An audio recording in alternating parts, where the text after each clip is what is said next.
जी रहा है, धन्य उसका जीवन। अपने लिए तो सब रो रहे हैं, प्रभु के लिए कौन रो रहा है? प्रभु के लिए कौन विकल हो रहा है? जो प्रभु के लिए रो रहा है, प्रभु के लिए विकल हो रहा है। ये मोबाइल भगवान ने सबके विचार ही बदल दिए। अंतर्मुख होकर प्रभु के चिंतन में डूबना अवसर ही नहीं। वो कुन कुन कुन कुन बजता रहता है, बहिर्मुख वृत्ति बनी रहती है, चिंतन का कोई गुंजाइश ही नहीं।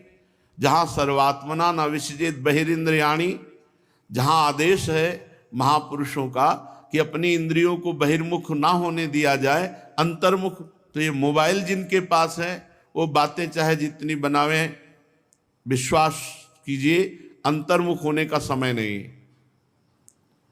हां, जो ऐसे प्रयोग करते हैं आवश्यकता के अनुसार प्रयोग, इसके बाद बंद, तो बात अलग है। नहीं, जो हर समय पूरी दृष्टि अंतर और बहिर्दृष्टि उसी में बनी रहती है। एक ऐसी रचना की है माया ने भजन का अपहरण करने के लिए। थोड़ा सद्गुण रख दिए हैं, अगर सद्गुण न रखते तो कोई स्वीकार ही ना करे।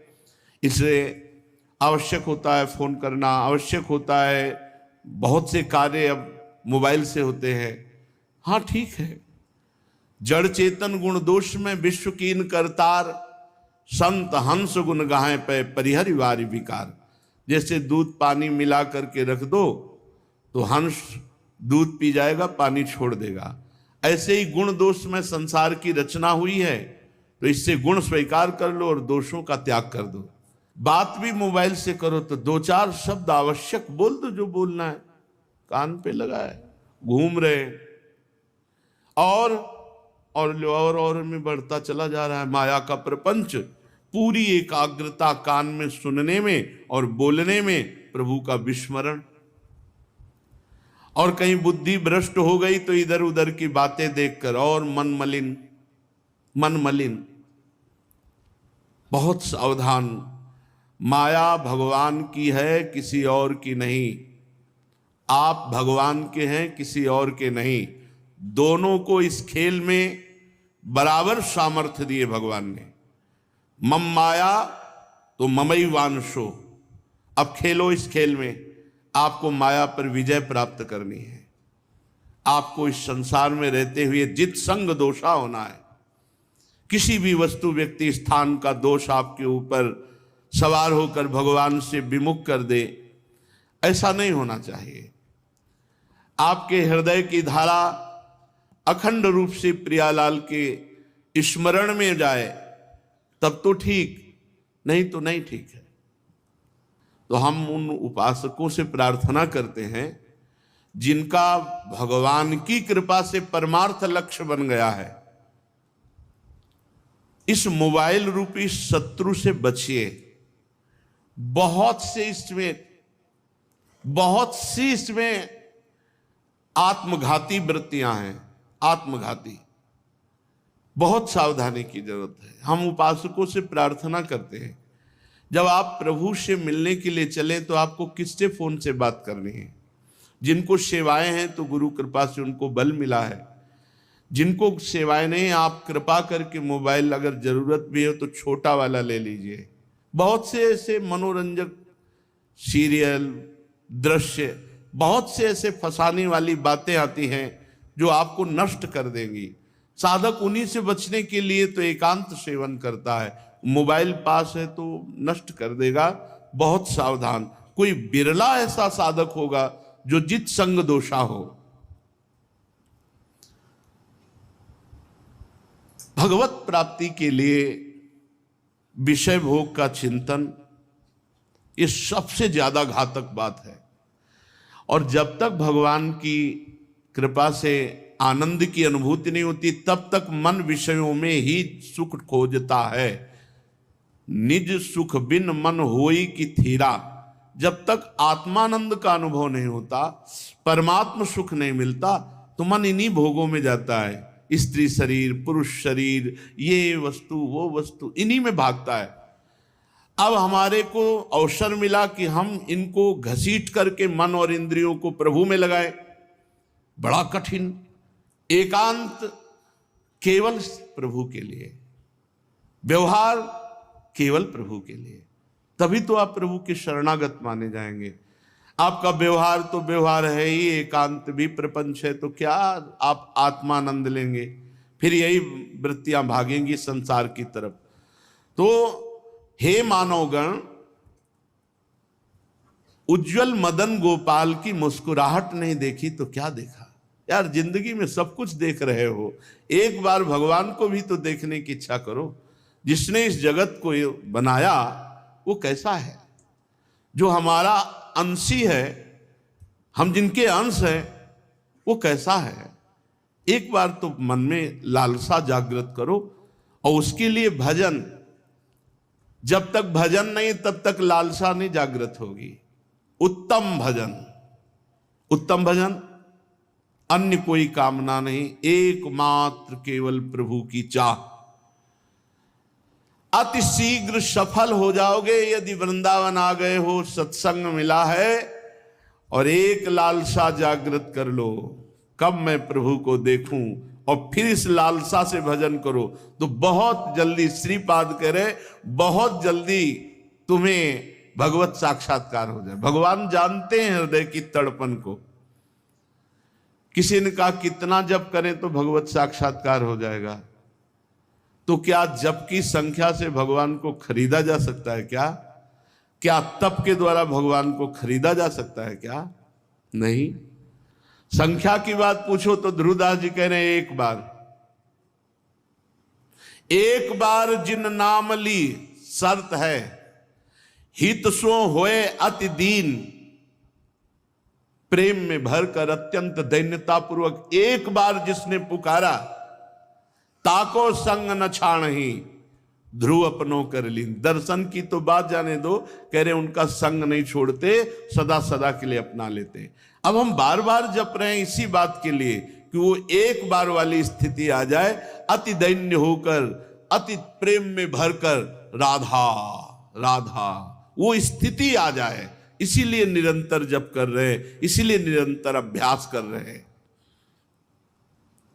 हे जीवो, अये मदन मोहनो धसित वक्त चंद छटा, शुद्धौग कृत सेचनम कुरुत लोचनम जन्मिनः, अमंदरस मंदिरे तदति लुब्ध मुग्धेन्दिरे, सुतप्त मति निर्वृतिम नयत मंक्षु वृंदावने। अरे जीवो, एक बार मदन गोपाल की हंसी देख लो, फिर कुछ और देखने की इच्छा ही नहीं रहेगी। अये मदन मोहनत धसित वक्त चंद छटा, जिस समय प्रभु श्री कृष्ण चंद्र जी मुस्कुरा देते हैं, बड़े बड़े परमहंस बिक गए इनकी मुस्कुराहट में। कृष्णात् परम किमपि तत्व हम न जाने। और सोचो, ऐसे श्री कृष्ण जिनकी मुस्कुराहट में निर्तन भ्रकुटि बदन अंबुज मृदु सरस हास मधुबूलन, तो अति आसक्त लाल अली लंपट बस कीन्हे बिनु मोलन। बिना मोल के लालजू बसीभूत हो गए लाडलीजू की मुस्कुराहट में। कैसी होंगी हमारी श्यामाजू? कभी इच्छा करो उनके दर्शन करने की, उनसे मिलने की। लक्ष्मी को भी मोहित करने वाले मनोरम महारस भंडार श्री वृंदावन में नृत्य कर रहे हैं मदन मोहन। तुम आ जाओ वृंदावन, श्रीधाम वृंदावन का आश्रय ले लो और खूब भजन करो। एक बार इनको देख लोगे तो जन्म मरण के चक्र से छुट्टी पा जाओगे। ये काम क्रोध लोभ मोह मद मत्सर जलाते रहते, इनके जाल से मुक्त हो जाओगे। महासुख, अभी उस महासुख का आप अनुभव ही नहीं, कल्पना ही नहीं, भावना ही नहीं। अरे जहां किंचन मात्र कोई शोक, कोई जलन, कोई दुख, कोई अशांति, कोई चाह, कोई कामना, कोई भय नहीं, वो महासुख। एक बार भगवत प्राप्ति के लिए कमर कशो, एक बार मैं भगवान को देखना चाहता हूं, ऐसी भावना करो। देखो प्रहलाद जी ने श्री भगवान को देखा, भगवान अपना वरद हस्त प्रहलाद जी के ऊपर रखे हुए हैं। प्रहलाद जी ने भगवान की जब स्तुति की तो श्री नरसिंह भगवान बड़े प्रेम में भर करके प्रहलाद जी से कह रहे, मैं बहुत प्रसन्न हूं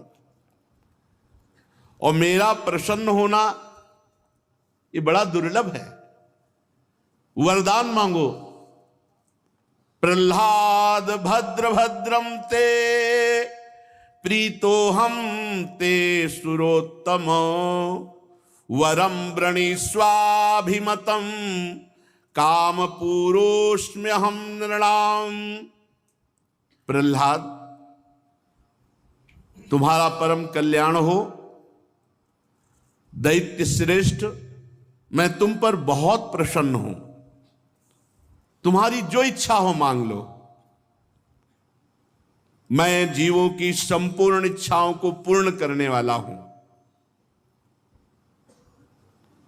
माम प्रीणत आयुष्मन दर्शनम दुर्लभम ही में दृष्ट्वा माम न पुनर्जंतु रात्मानम तब तुमर्हति। आयुष्मान, मुझे प्रसन्न कर लेना सहज नहीं है।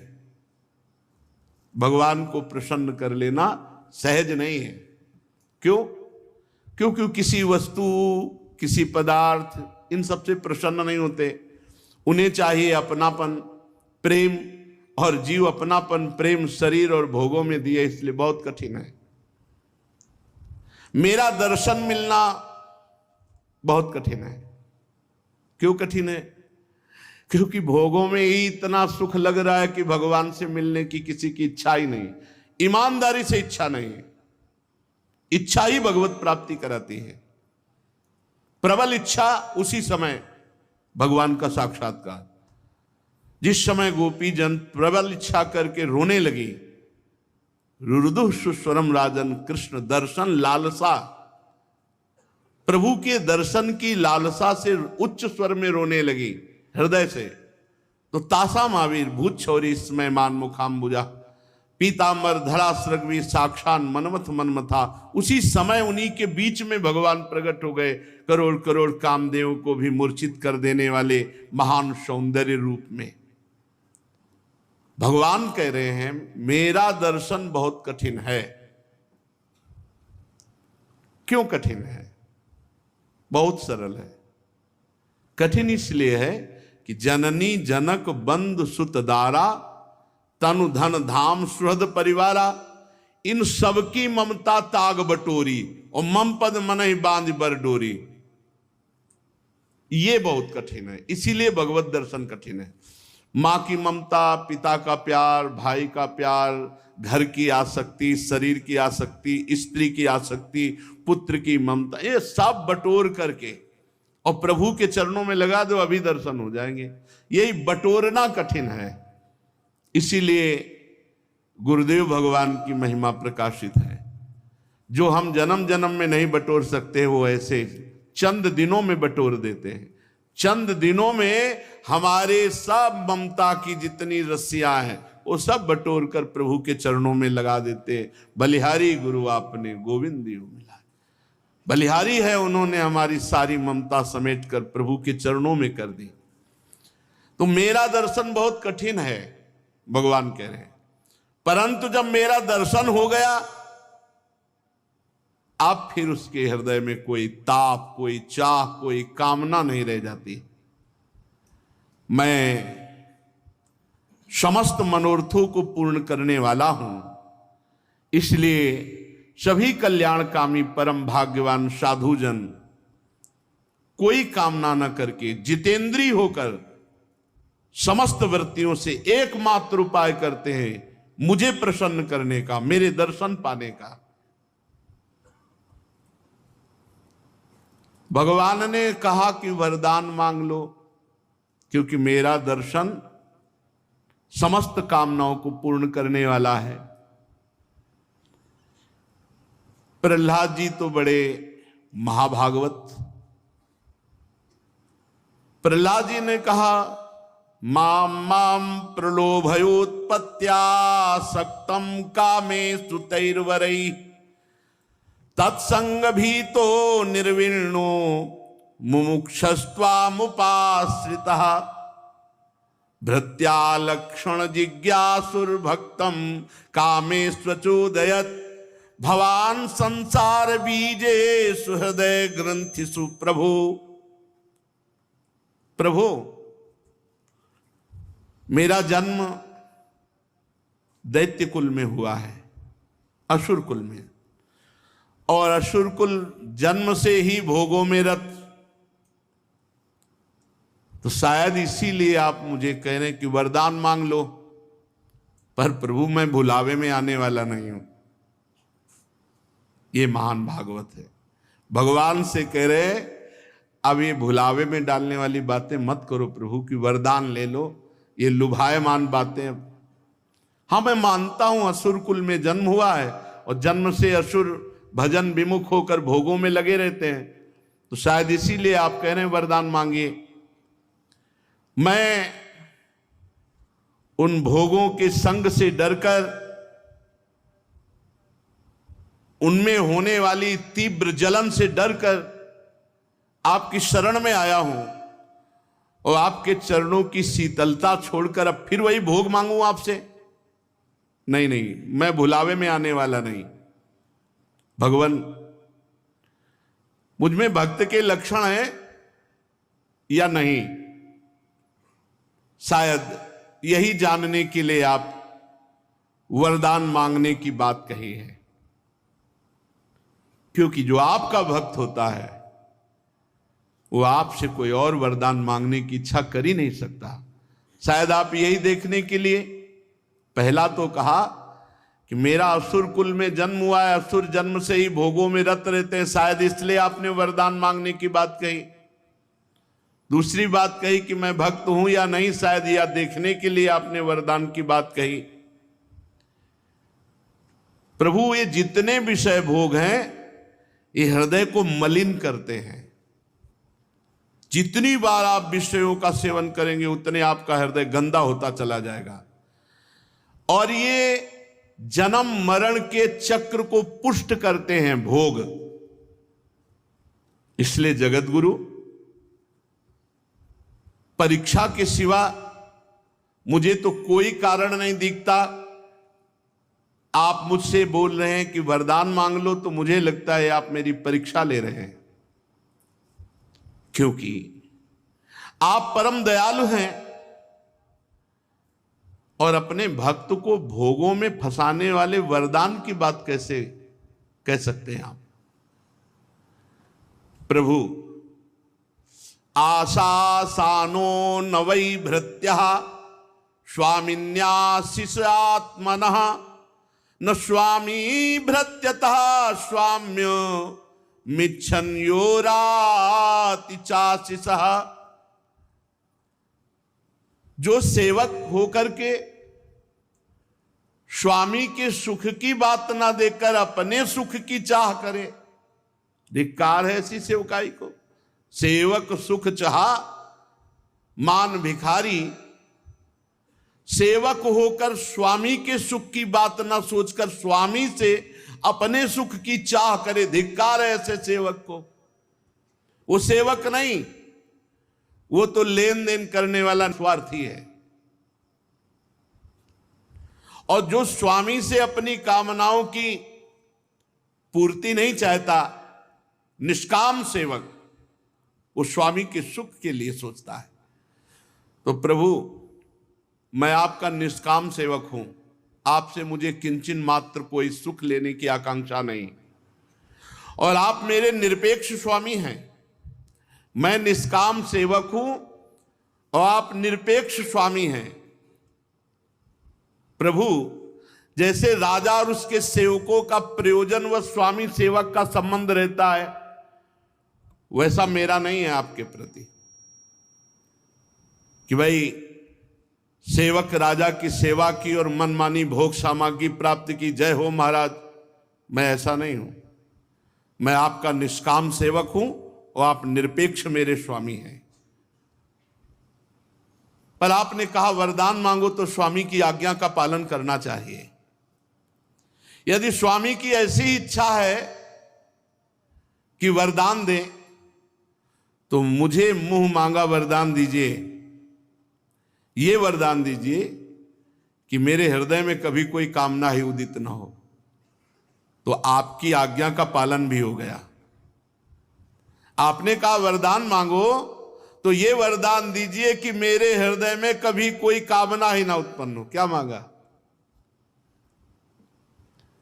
प्रभु, ये कामना नष्ट कर देती है जीव को। जिसके हृदय में भोगों की कामना होती तो उसकी इंद्रियां, मन, प्राण, देह, धर्म, धैर्य, बुद्धि, लज्जा, श्री, तेज, स्मृति, सत्य, ये नष्ट हो जाते हैं। भोगों की कामना होते ही इंद्री, मन, प्राण, देह, धर्म, धैर्य, बुद्धि, लज्जा, श्री, तेज, स्मृति, सत्य, सब के सब क्षीण हो जाते हैं। कमल नयन, जिस समय मनुष्य, बहुत ध्यान देने योग्य बात, अपने मन में उठने वाली कामनाओं का परित्याग कर देता है, बहुत सुंदर बात, बहुत सुंदर बात। जिस समय साधक मन में उठने वाली कामनाओं का त्याग कर देता है, उसी समय वो भगवत स्वरूप हो जाता है। जब तक कामनाएं उत्पन्न हो रही और आप उनको सपोर्ट कर रहे हैं, तब तक भगवान से विमुख बने रहोगे। जिस दिन आप कामनाओं का त्याग कर दिए, मन में उठने वाली कामनाएं, और जब आप त्याग कर दोगे तो कामनाएं उठेंगी ही नहीं आगे, और जब आप निष्काम हो जाओगे उसी समय भगवत स्वरूप हो जाओगे। हे भगवान, आपको नमस्कार है।